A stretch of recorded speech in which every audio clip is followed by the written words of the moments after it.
Hey everyone, welcome back, and this is my review of The Legend of Korra, Book 4, Balance, Episode 6. Hands down, my favorite part about this episode is seeing Korra getting her ass kicked, okay? For two reasons. One, because obviously we can't have the main villain of this season being killed in just Episode 6, since there's going to be like 13 episodes in this season, I believe. Okay, so we can't do that, you know? But two, because it's like a tradition now. Korra is always getting her fucking ass kicked. Seriously.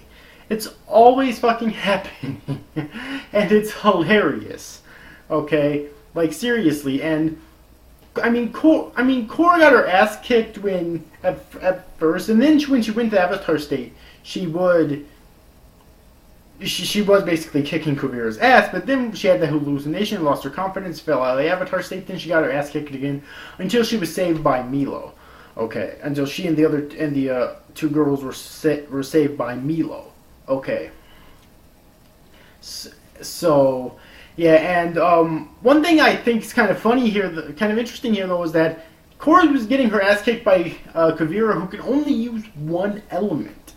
Imagine if she Imagine if the invention is completed that she wants to get completed for her, and she's wearing this like suit of armor or something that can shoot like beams out of her or something, or maybe it's some sort of technology that can allow her to control all five elements or all four elements despite not being the Avatar.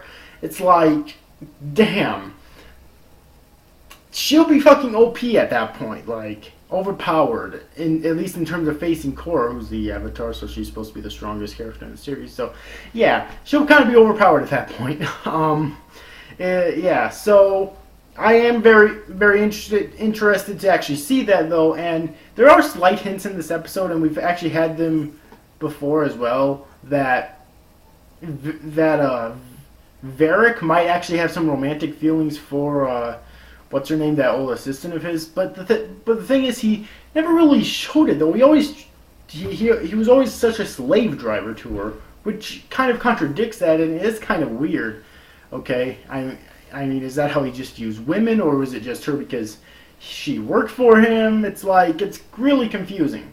Okay, and also, why haven't Varrick and Bolin been paired up since the very beginning of the series? Because the way that those two bounce off of each other for comedy is fucking brilliant, okay? It really is. Probably the funniest parts about this episode, at least. And really about the season in general, for the most part. I also love in this episode how despite the fact that supposedly the air nomads have a oath of peace, that really doesn't seem to affect Milo a whole lot. It's like really weird.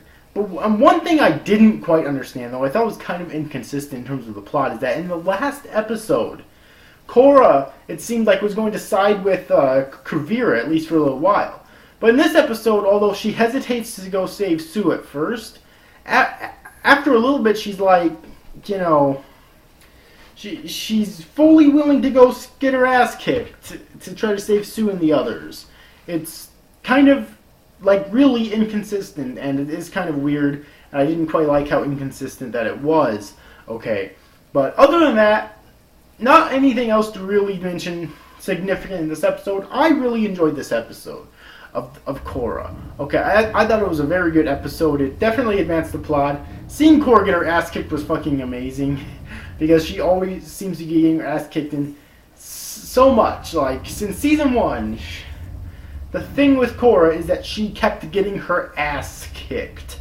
Okay, so yeah, it's kind of like a thing now, but obviously she's going to defeat Kuvira at the end of the season, but that's just it. It has to be at the end of the season and not right now, you know. But anyways, if you have yet to see this week's episode of Korra, then I definitely recommend that you do. I thought it was a very good episode. It did help advance the plot a little bit, and the comedy is still there, and it's still really good. Still unsure if that old assistant of Varrick is going to betray Kuvira or not, but if she is planning on eventually betraying Kuvira, then she's an extremely good actor.